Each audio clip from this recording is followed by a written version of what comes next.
Hello everyone नमस्कार। म चाहिँ अहिले ड्युटी हिँड्न लागेको आज 20 अप्रिल होइन। मौसम त यस्तो भइरहेको छ कि एकदम चिसो पानी परिरहेको छ। ड्युटी जाँदा चाहिँ हेर्नु न देखाउँछु कस्तो भइरहेको छ। मौसमको हालत यस्तो छ। म त अब रुमभित्र हुन्छ थाहा हुँदैन, रुमभित्र त त्यस्तो के भइरहेछ बाहिर भन्ने होइन। अब यसो अब टाइम हुन लाग्यो बाहिर जानु पर्यो भनेको। पानी परिरहेको छ। पढ्न त 2 दिनदेखि पानी पर्ला पर्ला जस्तो गरिरहेको थियो। यस्तो एकदम बेस्ट मौसम छ क्या आज। ड्युटी हिँड्न लागेको 6 बजेदेखि बिहान 4 मतलब ड्युटी चाहिँ स्टार्ट 7 बजेदेखि बिहान 4 बजेसम्म हुन्छ। त्यहाँ उयो अगाडि बस स्टप हो, त्यहाँबाट बस समात्ने हो। त्यहाँबाट जाने जाप्रियामा छ।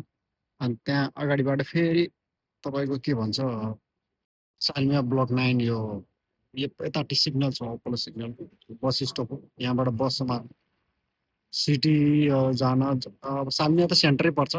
प्राय अलमोस्ट सबै ठाउँको लागि पाउँछ बस।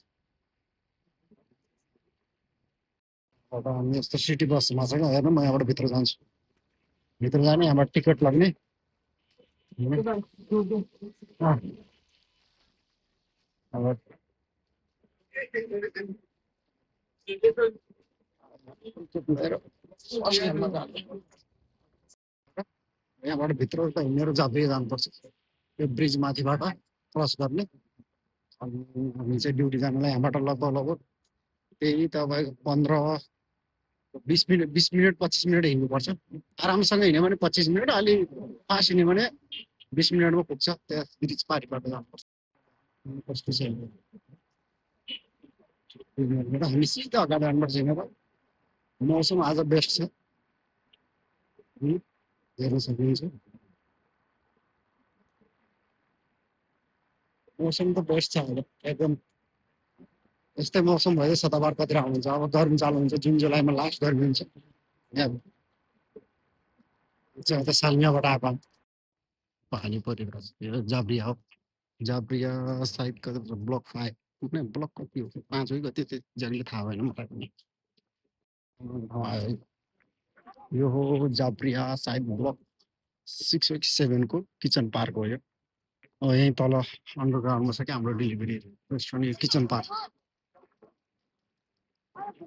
धन्न यहाँ छेउछाउमा बकाला र रेस्टुरेन्टहरू छ, इन्डियन रेस्टुरेन्टहरू। यहाँ हो त्यहाँबाट तल जाने। अहिले हाम्रो चाहिँ स्टिल आधा घन्टा छ। हामी चाहिँ यसो कफीहरू पिउँदै बस्छ नि। किचन जाप्रिया अगाडि त्यहाँ जाने यहाँ बकालाहरू छ, रेस्टुरेन्टहरू पनि छ। किचन पार्क पछाडि छ माइती एरिया। मौसम पानी परिरहेछ, सिबिसिबी पानी परिरहेछ। अब जुन जुलाई लाग्ला गर्मी भस्सै बढ्ने होला। यहाँ बकालामा गएर हामी अब कफी पिउँछौँ 100 फिल्सको मसिनवाला।